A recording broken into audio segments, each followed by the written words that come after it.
2020, and thanks for tuning into the channel. Today we're going to talk about my 2500 kilometre, 3 months old Royal Enfield 650 Interceptor. Like I said, I've had this bike now for 3 months, travelled 2500 kilometres, and when you look at the track record, purchased this in late 2019, November to be exact, and during November it was an interesting year, and I went through I purchased 10 bikes in total, 8 of them new, and there were a few nice bikes in amongst those ones that were purchased, but overall it was the Interceptor I decided to keep, and I've still got it now and still fairly happy, and that's the one I'm going to do the review on today. Now, some people might think just because I went through 10 bikes there must be a few dollars floating around on YouTube with the ad you see running on it and on the channels, and you probably get the idea some of the YouTubers are making quite a lot of money. Well, some of them may be making quite a lot of money from YouTube, but one thing I can honestly say from my experience is my total revenue fundraising from YouTube to date has been $182 Australian. So that's all I've got back out of the huge amount of money I've spent on these bikes. So you could say what I've got back is pathetic. So now we've cleared up there's no money on YouTube, or there's no money made on this channel, or especially from ads. How about we go for a bit of a run on this bike, and we'll discuss the finer points of the bike, what I think of the bike, and why after going through all those bikes in 2019 I've still got this bike. So I'll just throw the jacket on, helmet, put this mic into its proper position, and we'll go for a run, and I'll tell you what I think are the good and finer points of this bike, and why I've still got it after having so many bikes last year. Now, as a rule, like straight up, I usually just keep the revs under that 3 to 4,000 on a cool or cold engine. And one good thing about these bikes in standard form, you don't get like what with previous bikes, from a cold start, any jerkiness or from the fueling or anything, because these have got really good fueling, far superior than what's on the 500 Classic. And when you think of it, in Australia these come in at 9.7 to 10.2, 10.2 being for the chrome and glitter and dust chrome, whatever you'd like to call it, like this one, and they charge about $500 more for that. And whether or not it's worth $500 more just have a chrome tank, I would say no, but that's what they charge, and you got no choice, either you want it or you don't. But like I said, this doesn't seem quite as well balanced a bike to kick off with, as good as a Classic 500, but once you get it going it's a pretty easy bike to ride, and you forget about the balance side of it. I actually don't think out along the road too, when you get into it, I wouldn't class the handling, well, from my opinion, I just don't think it handles as good as a Classic 500 either. You might have noticed I've still got a few, and I won't even edit this, I've still got a few odd neutral problems with this bike which I haven't been able to sort out, but that's been the main problem, if anything, with this bike. A few neutrals in the gearbox. I did do my own oil change at the 500 kilometres and switch to an oil called Silcoline, which is highly expensive at $110 for 4 litres, and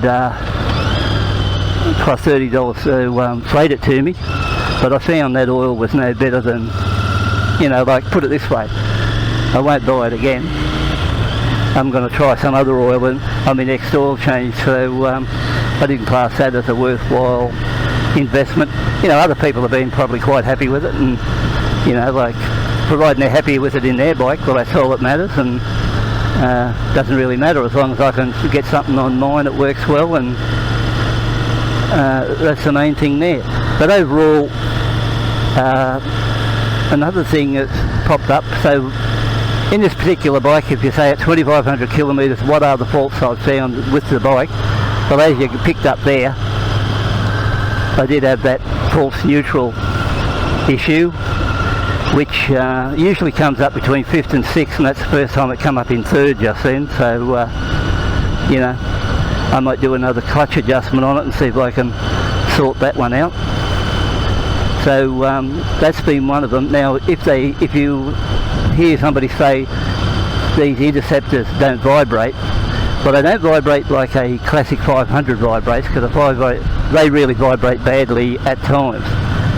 These ones do a more of a buzzy vibration at around that 4,000 revs, very similar to if you've ever ridden a CB 500X. And I've had two of those new, and I know exactly how they vibrate. And these are in that sort of buzzy category like that.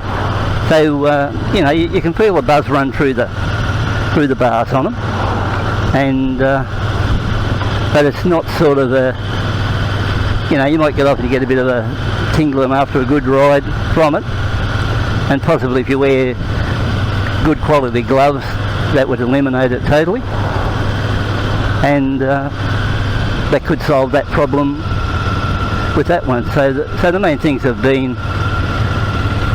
like I said earlier, the bit of vibration which comes into them. But brake wise, they're really good on the ABS braking system's good. If you have to go for the brakes hard, they will stop you really quick. They handle really nicely too. The Phantom tyres on this bike are really good, and they really give you good confidence. Like out along some of the roads I go to, which got a lot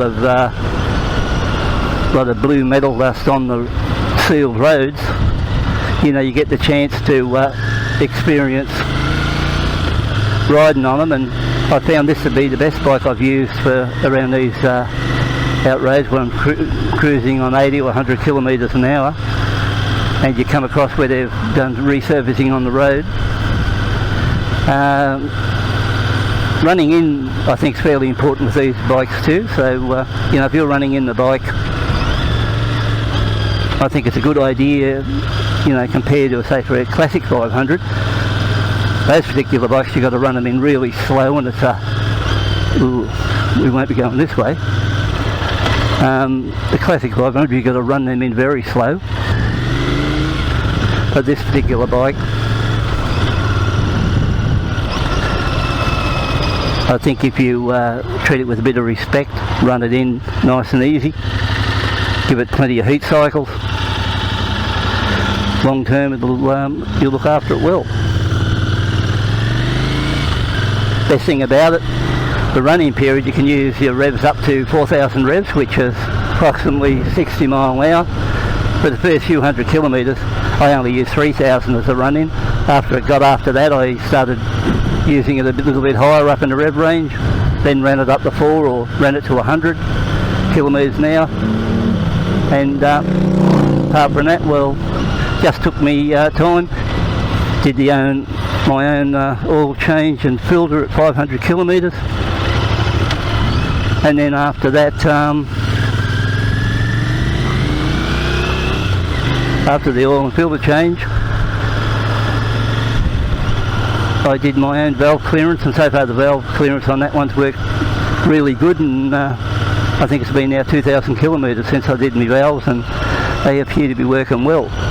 Today is actually the first day I've been riding the bike without the booster plug in it, and I've had people say, or not had people say, but I've read where people say this bike adjusts for not having the ECU will adjust for the booster plug if the bike has been running in it, and it compensates for it and it runs better.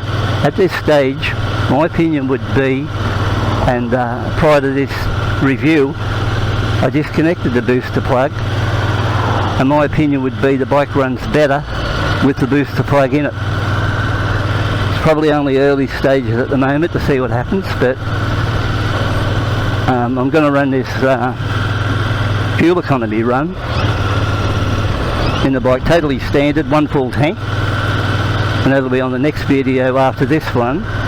And then after that, I'm going to run the bike with one full tank of gas with the booster plug connected and nothing else. But just at the moment, I'm sort of under the impression it's a little bit sort of snatchier all over in the performance of the bike compared to what it is. I might run it out along the road and just see how it performs in standard form, and just seeing if I'm jumping the gun here, because like I said, I took off on this bike from cold with just a 2-minute warm up, so you really don't know until you get out. So we'll go from there. The back to that oil I put in, the Silcoline, which is fairly expensive stuff. Next one's going to be Newlon full synthetic. I'll be able to buy that for about $80 for 4 litres. I'm going to do an oil change on that at around 3,500 kilometres, so say in 1,000 kilometres time. You know, I know I could probably go up to 6,000 and do it, but I don't think it'll hurt me dropping that oil, because like it is, this is a new motor anyway, so you know, it won't hurt to drop that oil and whip in a new filter too at this early stage of the motor's life, and you know, get that side of it into it, and then next time I can go a little bit longer on it and just see if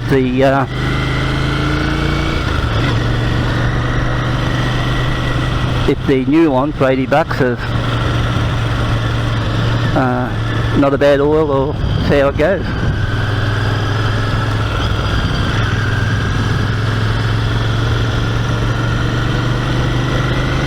Once you get these moving, but these bikes, they swing around the corners, through the bends really nice, and like I said, most of my riding's been on classic 500s, and I've had about 15 of those, so I've had a fair bit of experience with classic 500s, so I'm sort of used to riding those. But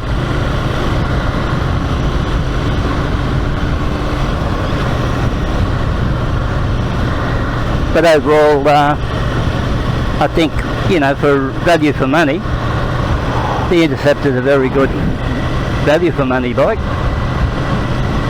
and I think anyone that buys one of these would be pretty happy in all respect.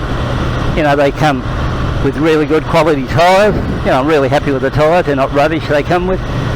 The only electronics on it are really ABS brakes, so you've got no traction control or anything like that, so it's just dual channel ABS, not switchable or anything like that, they're on all the time. The bike itself appears really reliable, there's no risk about that, it's a very reliable bike. Like I'm going out now where I'm doing longer runs on it, and you know, I'm not afraid to go out for a ride out along the road and, you know, enjoy the run and take it out further. And I was always worried about on some of the bikes whether I went out, whether or not the risk of going out, or whether or not I'd come back, or whether or not it would break down. But I've never had anything so far go wrong or not work on the bike. Everything works all the time. So another thing, when you're travelling at 80 kilometres an hour, 50 mile an hour, there's virtually no vibration or anything of that through the bars. It's really good there. When you get to around 4,000 revs, that's when it starts. Now I have noticed when you get out and around about in the 30 degree heat and you're cruising at 100 for a fair while, or 60 mile an hour, you do pick up a bit of heat from the motor. You can feel the heat coming off the motor, but you know, 30 degree heat's fairly warm. So that's something I have noticed while I've been on my run. But as far as plans for the bike, later on I just plan on throwing a few accessories on the bike as I go through, and I'm going to do updates of ride reports every 2,500 kilometres while I've got the bike, and just see how it performs long term. So and I think roughly it now, with 2,500 on the bike and the way it runs, I expect it to be here for a while, because I've had it out and I notice now the motor's strong, pulls the hills really nicely in top gear, 6th gear, got good power for 47 horsepower. So, you know, I really haven't got many very little to complain about. You know, like if it come down to a bit of a neutral issue, well, hopefully that might improve itself as time goes by, or sooner or later I'll strike maybe the perfect clutch adjustment and that'll fix it up, because you know, I've had classic 500s, a lot of those with neutral problems, and it might be just something that, you know, that's relevant to this bike. I know the previous bike I had, I never had any neutral issues with it, but in the Interceptor, but that's the way it goes. So the acceleration is strong now in a stock standard bike, so you really don't have to go out and do any mods to one of these. They run really well in stock form. I really don't like this road either, because this is where tree limb fell down the other day. I wasn't going to come out along here, so I don't like it, but I've got a car on my tail and there's nowhere I can turn around.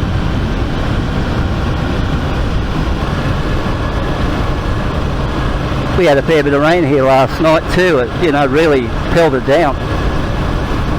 So that was something a little bit different. We haven't had any rain in this area for a long time.